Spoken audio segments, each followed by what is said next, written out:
ఢిల్లీ తాజా పరిణామాలపై తెలుగుదేశం పార్టీ శాసనసభాపక్ష సమావేశంలో ముఖ్యమంత్రి చంద్రబాబు స్పందించారు. కేంద్రం సమస్యను ఇంకా ఎందుకు జటిలం చేస్తోందో అర్థం కావడం లేదంటూ తీవ్ర అసహనం వ్యక్తం చేసినట్టు తెలిసింది.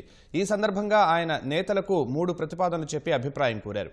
ఇప్పుడు అవలంబిస్తున్న వైఖరికి భిన్నంగా ఏదైనా కీలక నిర్ణయం తక్షణమే తీసుకోవాలా, లేదా ఇంకొంతకాలం వేచి చూడాలా, లేదా ప్రస్తుత విధానాన్ని కొనసాగిస్తూ ఇంకా ఒత్తిడి పెంచాలా అని సీఎం ప్రతిపాదించిన 3 అంశాల్లో మొదటి దానికే ఎక్కువ మంది మొగ్గు చూపినట్టు సమాచారం.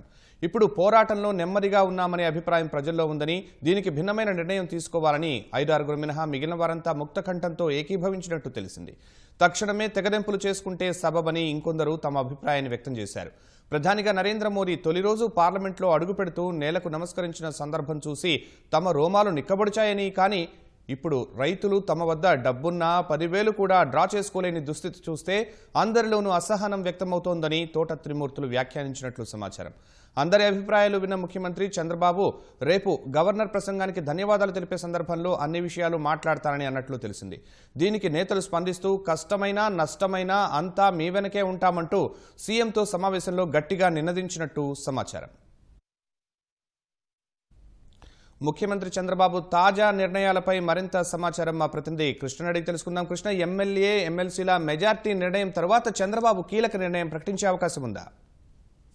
శర్మ, ఏదైతే తెలుగుదేశం పార్టీ శాసనసభ పక్ష సమావేశం జరిగిందో ఆ సమావేశంలో ముఖ్యమంత్రి చివరిలో జరిగిన పరిణామాలు కనుక చూస్తే రేపు గవర్నర్ ప్రసంగానికి ధన్యవాదాలు తెలిపే తీర్మానంలో ముఖ్యమంత్రి శాసనసభలో ఏం ప్రకటిస్తారా అన్నది ఇప్పుడు సర్వత్ర ఆసక్తి నెలకొంది. ఎందుకంటే తెలుగుదేశం పార్టీ శాసనసభ పక్ష సమావేశం ప్రారంభమైనప్పుడు తాజా అంశాలను ప్రస్తావిస్తూ సీఎం వెళ్లారు. ఏదైతే గతంలో పార్లమెంటరీ పార్టీ సమావేశంలో ప్రస్తావించిన అంశాలు కేంద్రంపై గట్టిగా మరింతగా పోరాడాలి, లేదా కేంద్రం రాష్ట్రానికి అన్యాయం చేస్తుంది, ఈ అభిప్రాయాలను ఆయన మీడియా సమక్షంలోనే రొటీన్ గా చెప్పడం జరిగింది. తర్వాత మీడియాని బయటికి పంపాక అంతర్గతంగా పలు విషయాలు మాట్లాడేందుకు సమావేశమయ్యారు. ఈ సమయంలోనే అంతర్గతంగా ఎప్పుడైతే ఆయన పార్టీ శాసనసభ్యులు అలాగే మండలి సభ్యులతో కూర్చున్నారో ఆ సందర్భంలోనే ఢిల్లీ పరిణామాలకు సంబంధించి మీడియాలో వస్తున్న తాజా పరిణామాలు సీఎం దృష్టికి వచ్చాయి.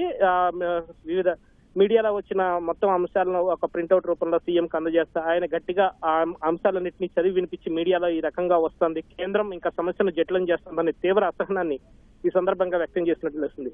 ఈ సందర్భంలోనే ఆయన ఎమ్మెల్యేలను ఇందాక చెప్పినట్లు అభిప్రాయాలు అనేది కోరారు. మొత్తం 5-6 మినహా మిగిలిన వారంతో మొదటి ప్రతిపాదనకి మొగ్గు చూపారు. తక్షణమే నిర్ణయం తీసుకోవాలని చెప్పి ఆయన అందరూ సీఎంతో స్పష్టం చేయడం జరిగింది. ఈ సందర్భంగా ముఖ్యమంత్రి చంద్రబాబు కొన్ని కీలక వ్యాఖ్యలు కూడా చేసినట్లు తెలిసింది. ఏదైతే కేంద్రంతో కొన్ని అంశాలను పోలుస్తూ ఆయన కొన్ని కీలక వ్యాఖ్యలు చేశారు. కేంద్ర సహకారం లేకుండా అభివృద్ధి చెందిన రాష్ట్రాలు లేవా అని చెప్పి ఆయన ఒక విధంగా నేతల వద్ద ప్రస్తావన తెచ్చినట్లు తెలుస్తుంది. అలాగే కేంద్ర సహకారం లేకుండా వరుసగా గెలుస్తున్న పార్టీలు కూడా దేశంలో చాలా ఉన్నాయని, అలాగే కేంద్ర సహకారం లేకుండా సీఎం అవుతున్న వారు కూడా చాలా మంది ఉన్నారని, రాష్ట్ర ప్రయోజనాల కోసం పోరాడుతుంటే రక్షణ శాఖ నిధులతో పోలికి తీసుకొచ్చి లీకులు ఇవ్వడం ఎంతవరకు కరెక్ట్ అనే అభిప్రాయాన్ని ఆయన సమావేశంలో వ్యక్తం చేసినట్లు తెలుస్తుంది.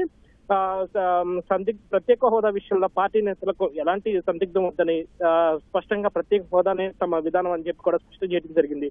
హోదా ఇవ్వాల్సిందే, లేదంటే గట్టిగా పోరాడాల్సిందే అన్న స్పష్టత కూడా ఆయన నేతలకు ఇచ్చారు. ఏదేమైనా సరే అసెంబ్లీ సమావేశాలు జరుగుతున్నాయి కాబట్టి రేపు గవర్నర్ ప్రసంగానికి ధన్యవాదాలు తెలిపే తీర్మానం ఉందో ఆ సందర్భంగా ముఖ్యమంత్రి సమాధానం ఇవ్వాల్సి ఉన్నందున రేపే సభలో అన్ని విషయాలు మాట్లాడతానని గట్టిగా చెప్పినట్లు తెలుస్తుంది. ధన్యవాదాలు కృష్ణ.